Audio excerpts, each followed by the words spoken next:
Fala, Claudinha. Se não fizesse nada, simplesmente apagasse o contato do visor, era possível que jamais se encontrassem de novo. Quantas vezes a vida nos coloca diante de alguém tão instigante? Sansão se aproximou brincando nas pernas de Theo. Ele acariciou-o pelo fato e deixou que o cão lambesse suas mãos. Depois o afastou. Não queria ser consolado. Vestiu-se para a missa de domingo. Vamos chegar tarde, a mãe gritou do elevador. Ele respirou fundo. Não era obrigado a segui-la sempre, empurrando a cadeira de rodas pelas calçadas de Copacabana como um enfermeiro apático. Conteve-se. O que pensaria? Já estou indo, mãe. Pegou a carteira e o celular na cabeceira antes de sair. Receba o Senhor por tuas mãos este sacrifício para a glória do teu nome e para o nosso bem e de toda a Santa Igreja. Theo considerava a missa de domingo um ritual interessante. Tinha vontade de rir da crença de alguns fiéis. Lágrimas nos olhos, lábios sussurrantes em oração, como se Deus pudesse ouvi-los. Ele está no meio de nós. Havia também algo de surreal. Aquelas mesmas pessoas passavam a vida na esbórnia, chafurdando prazeres mundanos, e ao primeiro sinal de problemas, apelavam por uma redenção de que não eram merecedoras. É nosso dever e nossa salvação. No passado, as missas de domingo eram um martírio para ele. Fizera catecismo quando criança. E crisma também. Patrícia era muito religiosa. Disse que podia se lembrar e não gostava da impossibilidade de questionar os dogmas da fé. O vosso filho permanece entre nós. Havia percebido rápido que o dever do católico não era debater, mas aceitar e decorar, como uma criança que memoriza a tabuada. Aprender a aproveitar melhor aqueles 60 minutos. Mandai o vosso Espírito Santo. Sabia de cor cada frase do folheto. Os fiéis nem atentavam para o que diziam. Entoavam as frases em uníssono. Salvador do mundo, salvai-nos, vós que nos libertastes pela cruz e ressurreição. Acompanhava a ladainha sorrindo para a mãe vez ou outra. Deixava a imaginação fluir por caminhos distantes da igreja barulhenta. A missa e a aula de anatomia eram os momentos em que ele mais relaxava. Estranho, né? Relaxar ouvindo isso. Recebia o Senhor a nossa oferta. Não, recebei. Cabeçudo. Recebei. Naquele domingo, no entanto, os pensamentos fixaram-se em Clarice. Um motoqueiro passando ali. Impedidos de voar mais alto. Durante a humilha, ele relembrou o dia anterior, a abordagem pouco sutil, o pratinho de linguiças e corações, a pergunta provocativa. Theo, você trepa? Pergunta besta. O vosso espírito nos una num só corpo. Esgotadas as lembranças, já conseguia antecipar diálogos, cheiros e sabores em Clarice. Os momentos com ela seriam fabulosos, comparáveis ao que havia sido com Gertrudes. Que momentos! Espero que ele tenha sido só um estudante de anatomia, né? Caminhamos no amor e na alegria. Teve uma ideia, era complexa e teria que ser bem pensada para que funcionasse. Ainda assim, já tinha sido suficiente para reanimá-lo. Concedei-lhes, ó Senhor, a luz eterna. Ao fim da missa, ele tinha tudo em mente, repassado 3 vezes, sem falhas. Sabia como se aproximar de Clarice. Graças a Deus. Ao sair da igreja, Patrícia viu uma amiga que não encontrava havia semanas. Theo se despediu da mãe com a desculpa de que pretendia estudar. Comprou o cartão telefônico numa banca e encontrou um orelhão em uma praça de pouco movimento. Que era 2018, né? 2014, Agora, se ele achar um orelhão, já é um acontecimento, já. A parte interna do orelhão estava repleta de anúncios de prostitutas. Tarjas pretas vedando os olhos e nenhuma vedando o sexo. Bocas de veludo e vaginas quentes. Aquelas eram mulheres sujas. Clarice era diferente, insinuante, porém doce. Digitou o número. O telefone mal deu o segundo toque e ela atendeu. Theo desligou. Por que ele faz isso? Coisa de criança. Precisou respirar fundo antes de ligar novamente. Clarice também atendeu rápido dessa vez. Boa tarde, por favor, é a senhora Clarice? Ele disse, fingindo um sotaque paulistano. Sou eu, quem é? Boa tarde, senhora Clarice. Somos do Instituto Brasileiro de Geografia e Estatística e encontramos seu nome no nosso cadastro. A senhora poderia confirmar seu sobrenome, por favor? Manhães. Certo, obrigado. Sua idade? 24. Ficou surpreso que ela fosse 2 anos mais velha do que ele. Aguarde enquanto digita as informações do sistema, por favor. Um ônibus passou em alta velocidade pela rua, buzinando para um automóvel que saía da vaga. Ele cobriu o bocal. Obrigado por aguardar. Estamos fazendo uma pesquisa com jovens universitários. A senhora é universitária, correto? Isso. Havia certa impaciência na resposta. Poderia me informar o que estuda e em qual faculdade? História da Arte na UERJ. Seria a Universidade do Estado do Rio de Janeiro, senhora. Até onde sei, o UERJ é isso mesmo. A senhora entra na aula em que horário? 7 da manhã. E está satisfeita com o curso? Vou ser processada se falar o que realmente penso daquele inferno? Em que período a senhora está? Vem cá, você também vai querer saber meu CPF, meu RG e a cor da minha calcinha? Theo sentiu as mãos formigarem. Imagina essa última pergunta. Em que período a senhora está? Final do 5º. O IBGE agradece sua participação. Ela desligou sem responder. Theo devolveu o telefone do gancho e repassou mentalmente as informações. Em seu rosto brotou um sorriso. Ele vai fazer o que com essas informações? O domingo se estendeu nostálgico. Theo não gostava dos domingos. Como estava sem sono, pesquisou sobre Clarice na internet durante horas. Descobriu que ela havia passado em História da Arte em primeiro lugar com nota suficiente para entrar nos cursos mais disputados. Descobriu também que ela havia obtido boas colocações nos demais vestibulares, aparecendo sempre no início das listas. Encontrei ainda um blog sobre astrologia do qual ela participava fazendo comentários. Nas redes sociais, o nome Clarice Manhães indicou uma mulher horrorosa que sem dúvida não era ela. Antes de deitar, Theo preparou o despertador para o dia seguinte. Às 7 estaria no andar de História da Arte da UERJ. O Vectra Preto era o resquício de nobreza da família Avelar, nos tempos em que moravam na cobertura em Copacabana. Mesmo com os cortes de gastos, Patrícia tinha feito questão de manter o carro na garagem. Precisava disso para não se sentir tão mal. Theo chegou à UERJ às 6h30. O andar de História de Arte estava vazio. Ele vestiu o capuz do casaco. Ainda que fosse primavera, um vento congelante percorria os corredores silenciosos. Onde fica o 5º período? Perguntou a um faxineiro. O homem não sabia. Como que ele vai saber?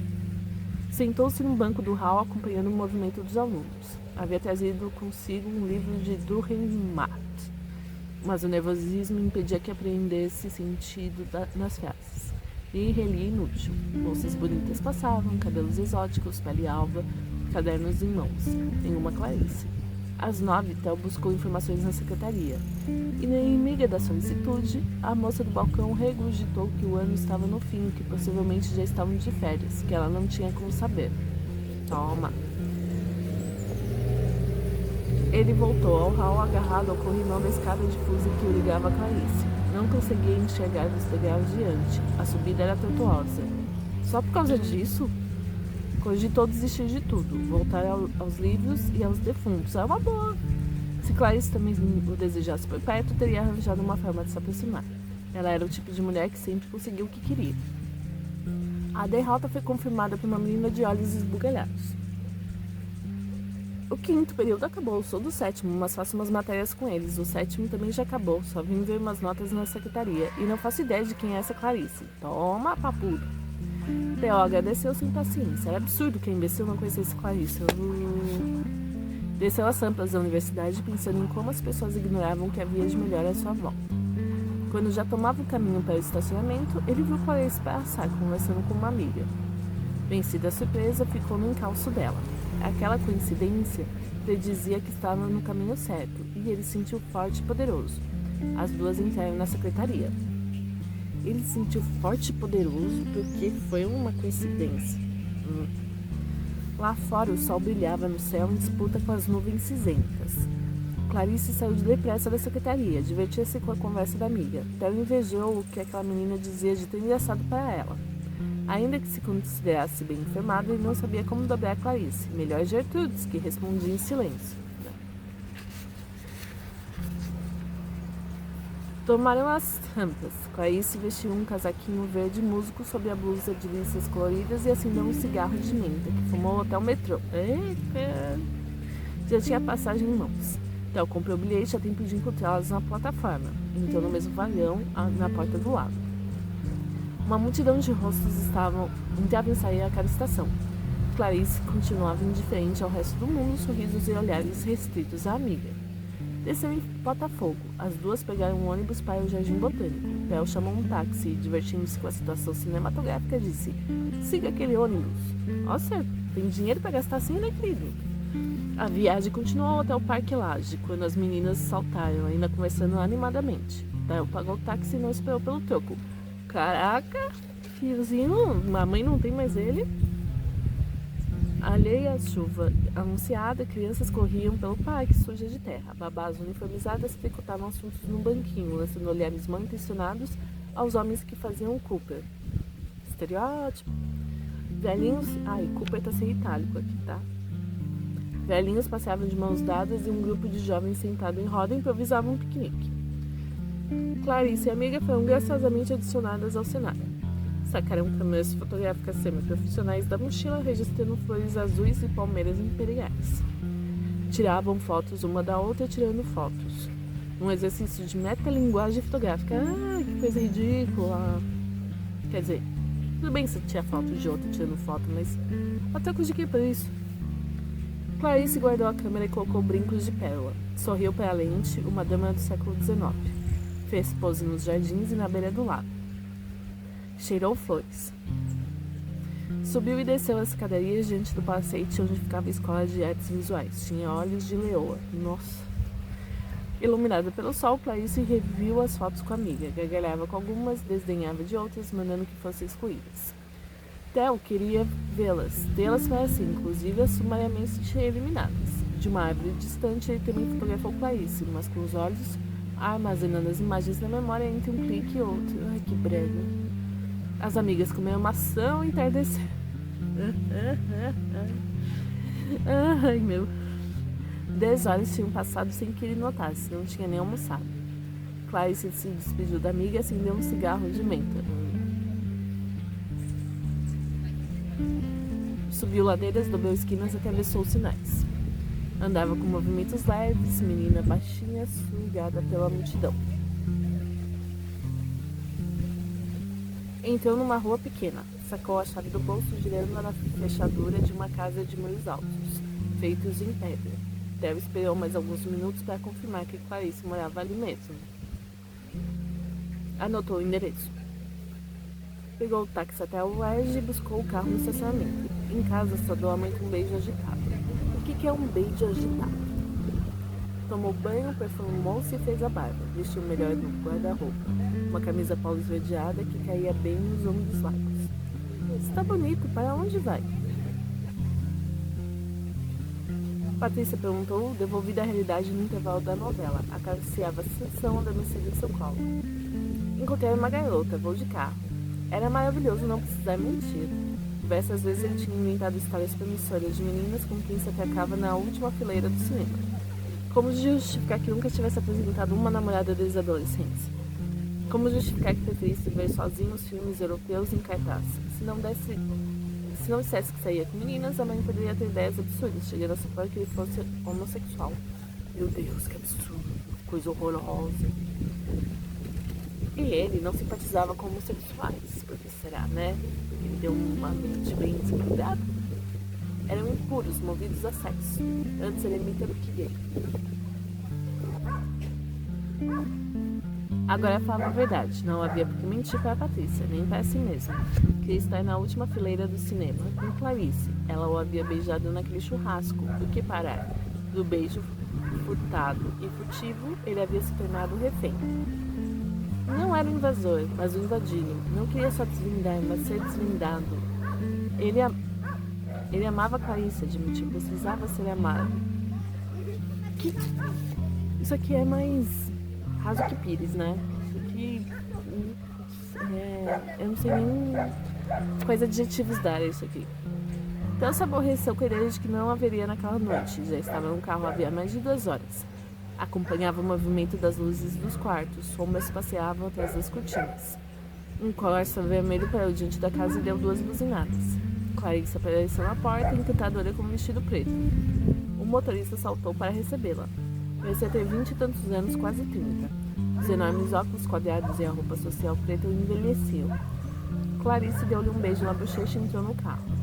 Chegaram a Lapa em poucos minutos. O rapaz soltou do carro com uma mochila grande e entrou na sala Cecília Meireles de mãos dadas com Clarice. O folheto na porta indicava a programação da noite. Orquestra Sinfônica Brasileira Jovem, Concertos da Juventude. Naquela noite executariam a Sinfonia número 9 de Antonin Dvorak. Theo hesitou em assistir ao espetáculo. A imagem da orquestra com rostos sérios, violinos e violoncelos após deixou-o irritado. Não queria ver Clarice beijando outro homem. As mãos dadas já haviam sido bastante ofensivas. Por que ele vai se irritar com uma orquestra? Por que eles vão ficar se beijando enquanto uma orquestra toca? Acabou pagando o ingresso. Entre os cabelos femininos, conseguiu identificá-la sentada ao lado da amiga que havia encontrado mais cedo. O acompanhante dela não estava perto. Quando o concerto começou, Theo enxergou o rapaz de óculos quadrados e meia orquestra, tocando um violino de cor avermelhada. Foi tomado por um sentimento forte de antagonismo em relação a ele. Mal prestava atenção na música. Uma formiga passou pelo encosto da poltrona da frente antes de ser esmagada pelo seu polegar. Meu Deus, que homem perigoso! A noite avançou e o grupo foi a um bar próximo. Pediram pizza e cerveja. O assunto parecia não ter fim, alimentado pelas garrafas na mesa.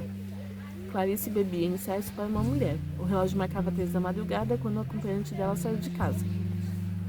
Deixa ela beber.